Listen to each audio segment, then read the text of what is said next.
Before you scroll away, take a slow breath and ask yourself one honest question. When was the last time you said yes, even though your heart was quietly screaming no? Not because you wanted to. Not because it felt right, but because saying no felt dangerous, like it might disappoint someone, break an image, or make you seem selfish. If that feels familiar, stay with me. This is Story of Becoming, and today I want to share a life-changing short story about the power of saying no, a lesson most adults only learn after years of exhaustion, resentment, and silent regret. Michael was known as the dependable one. At work, he was the first to volunteer. In his family, he was the peacemaker. Among friends, he was the problem solver. People praised him for it. You're so reliable. I don't know what we'd do without you. You're always there. Those words felt good at first. Michael believed that being needed meant being valuable. He believed that saying yes was proof of maturity. He believed that sacrifice was just part of being a responsible adult. What he didn't notice was how his life was slowly disappearing. Each yes stole a little more of his time. Each favor drained a little more energy. Each obligation pushed his own needs further into the background. He stopped going to the gym, stopped working on the ideas that once excited him, stopped asking himself what he wanted. Whenever he felt tired or overwhelmed, he brushed it off. This is just adulthood, he told himself. Everyone feels like this. Years passed that way. Michael didn't collapse. He didn't fail. He functioned. And that was the problem. One evening, after another long day of giving more than he had, Michael sat alone in his car outside his home. The engine was off. The street was quiet. He didn't feel angry. He didn't feel sad. He felt numb. That was the moment he realized something terrifying. He had become a background character in his own life. That night, a thought kept repeating in his mind. If I keep living like this, who am I becoming? The answer was painful, But invisible. respected, but empty. Change didn't arrive as a dramatic decision. It arrived as a small, uncomfortable moment. The next day, a colleague asked Michael to take on another task, one that wasn't his responsibility and wasn't acknowledged the last time he did it. Automatically, Michael opened his mouth to say yes. Then he stopped. For the first time, he noticed how tight his chest felt, how tired his body was, how angry a small part of him had become. So he did something he had never done before. He said, "No, I can't take that on right now." The silence that followed felt unbearable. His mind raced with fear. Did I sound rude? Will they think less of me? Will this cost me something? Then the colleague replied, "All right, I'll ask someone else." That was it.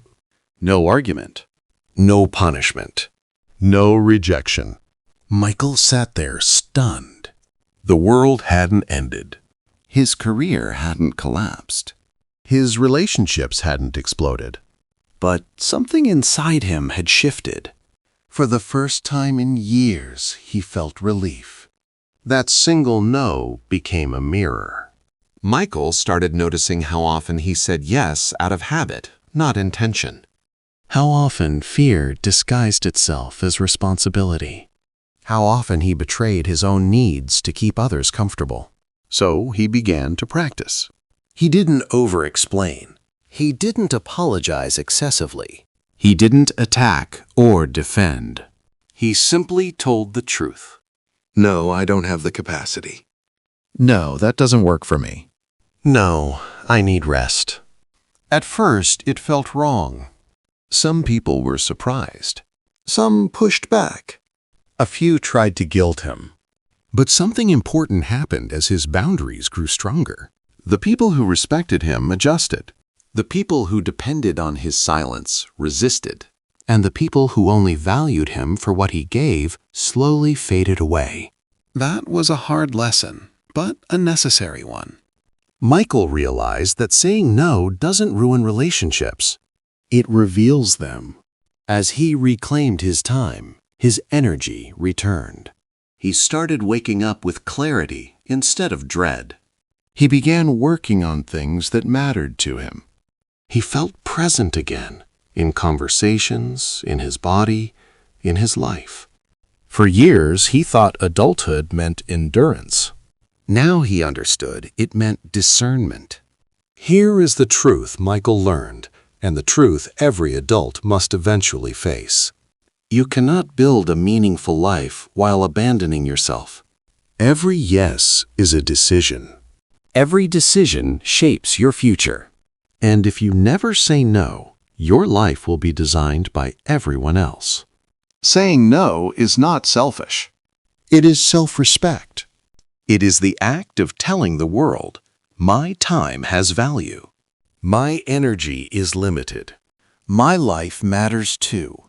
The most dangerous belief adults carry is this: if I stop being useful, I'll stop being loved. But real connection does not require self-erasure. Michael's greatest transformation wasn't external, it was internal. He stopped measuring his worth by how needed he was. He stopped confusing kindness with compliance. He stopped living in quiet resentment. And something unexpected happened. The more he honored his boundaries, the more confident he became. The clearer his no became, the stronger his yes felt. Because when you stop saying yes to everything, You finally have the strength to say yes to the right things. If this story resonates with you, it's not because you're weak. it's because you've been generous without limits. So before your next automatic yes, pause. Ask yourself, is this aligned with the life I want to build?